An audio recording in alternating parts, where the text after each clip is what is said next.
This next track is probably one of my personal favorites. I had the opportunity of becoming an ambassador for Cook Islands climate change, and that really affected me. We did a trip over to Achu and we learned a lot about the islands and the outer islands and how all these islands that are not known or talked about unless you're an islander and know about them, how they're at the forefront of the battle of climate change. They're most affected, they're directly affected, and they're the first affected in the world.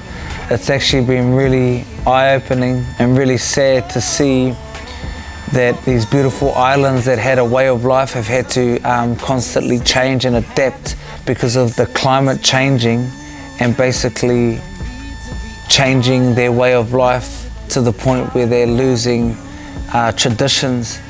Their traditions are becoming extinct in a lot of the islands, the way they grow things. The sea levels rising, killing crops from all their taro patches and all the different patches. And Achu used to be the island that produced the pineapple for all the islands. It was known for the islands. When you go to Achu now, we met only one whānau who grows a small little patch of pineapple. From the island that was known for the pineapple, now there's only one family growing a patch because the sea levels have risen so much that they're starting to erode and come into the land, and they're starting to poison all their patches, that everything has to go further up. So they're having to abandon all their traditional practices, customs, and ways that they've lived their life for many years. And so it really affected me. When you don't see it, because we live in a big country and we live, in these cities, we don't see it. Farmers experience it. People who live off the sea and people who live by the sea experience it every single day. People who grow crops experience it. People who are fishermen experience it. People in the islands and all the Pacific Islands, they experience it every day, from floods to droughts. People think, oh, the islands, it's so beautiful and tropical. The outer islands experience like 10-month droughts where they're waiting on tanks of water to come from the mainland. And I wanted to kind of write a song about the relationship between Papatūānuku and us as human beings. And that relationship and the broken relationship, a toxic relationship, and neglecting a relationship. And it's a kind of, the song is like a double entendre, because when you hear the song, it talks about all these different what went wrong in the relationship, what's been going wrong in the relationship, and how the breakdown of what happened between the human beings and the earth, or like whatever relationship you're going through. It's trying to explain these things and trying to learn from these things. And so I had Fatai come on this and collab with me on this, and she's put her voice in, and she represents Papatūānuku, she represents the earth, and I represent the people.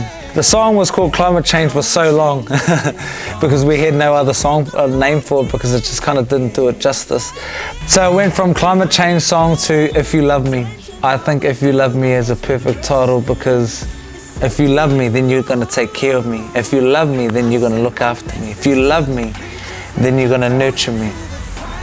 And I want people to be able to connect to the song and not just think it's about a relationship, but it's actually about one of the main relationships that we have, and we're all responsible and we all have a part in as human beings to this earth, and how we're contributing to climate change.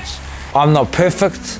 I am not the ultimate climate change warrior, that I'm leading by example, but I am doing my best to be more conscious about how I do things, what I do, because I know that it doesn't affect me right here, right now, here in Aotearoa, but it's affecting our people out in these outer islands, and I want people to understand that they are facing extinction. Some of these islands are facing extinction, like Kiribati, Christmas Island, Achu, Pukapuka, all these outer islands, all these small islands are facing extinction. We can't imagine that, and we don't really care about that because we live our own lives and we have our own problems, but we have to care about that because they are us, they are part of who we are, and we are contributing to that. So this song, I hope it helps people. I hope it affects people in a way that they haven't been affected before. and let's just try and be better human beings so that we can, so our kids and our mokopuna can have a better earth, and so we can help our people who are really at the forefront of this battle and who are scared that the next flood is going to wipe out their island. That's heavy. But then take it on heavy, because that's what it is. That's the reality for a lot of people out on these outer islands and these small islands around the Pacific and around the world. People in these islands and homes, people's homes are going to be washed away if we don't collectively do something as human beings. So that's what this waiata is about. It's so cool to have Fatai feature on this, and just incredible people. We did the song in Australia, and just working with incredible people. Let's go.